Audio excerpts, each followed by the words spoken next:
I wanted to talk to someone, and I think it's because my father is in prison. Hannah, the pretty thin lipped 22-year-old who was my new patient, directed this fairly audible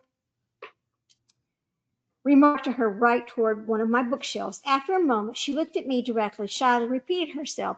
I need someone. I need someone to talk to. My father's in prison. She made a gasp, a tiny, it was an effort so much to speech that she was just so exhausted in her lungs. And then she was silent. Especially when people were very frightened, a certain amount of doing therapy is simply knowing how to paraphrase the comments of the person seated before you without sounding judgmental or patronizing. I bent forward slightly, my fingers laced around my knee, and tried to recapture Hannah's gaze, which had now dropped to the rust colored oriental rug between our chairs. I said quietly, Your father's in prison. Yes, she looked up slowly. Prison? As if I had gleaned this information telepathically. He killed a man. I mean, he didn't mean to, but he killed a man. And now he's in prison? Yes, yes, he is. She blushed and her eyes filled. She started to cry.